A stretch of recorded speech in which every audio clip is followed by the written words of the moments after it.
Hi, I'm Natalie, owner of the Sewing Studio, and for our block of the month this year, we decided to do a quilt as you go. And I am going to show you how to get these binding strips on our quilt using a method that I've created using the Steam Seam tape and having the same color thread. So let's take a look at putting that together.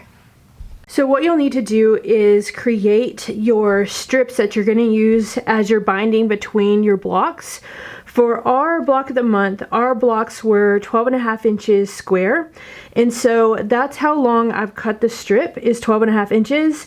And then the width of my strip is 1 3/4. And that works great for the warm and natural batting that I've used in my quilt. You may have to make these a little bit wider if you're using a more plush batting. Okay, so let's take a look at adding those to our quilt pieces. Alright, so you're going to take your 1 3/4 inch strip and fold it in half, and then we have the folded side towards the inside of your quilt, and the raw edges we're going to line up. So I've taken and put one strip here on the top, and also taken another strip and put on the back, and so I've matched the strips to my front and my back fabrics, and then I've just pinned those in place, and you're going to sew just a 1/4 inch down that seam. That way you have the two pieces that are going to envelope around the next piece. Okay, so let's take a look at our next steps. Once we have those attached to one of our quilt pieces, then we're ready to start attaching all the pieces together.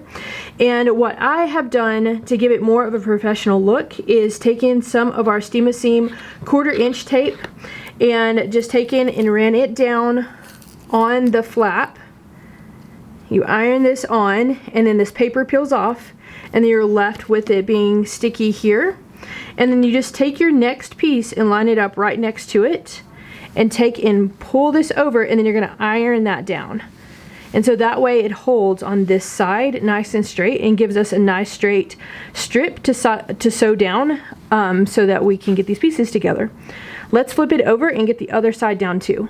Okay, so we've ironed that strip down on the back, and we're going to do the exact same thing where we put that Steam Seam tape on our binding strip, and then we'll just like pull this over, make sure that's laying flat, and iron that down as well. And then once we have it ironed on both sides, then what I've done is taken and put yellow thread in my top, and then I have the purple on the back of mine, and so I wanted it to match. And really I was trying to make sure that I hit it in case it didn't look well, but it actually does a great job. So you could do a different color and have it stand out and give it a completely different look as well. So once we have that, then we're just stitching down either side of that tape, and that's how we get our pieces together. If you have any questions, you can give me a call.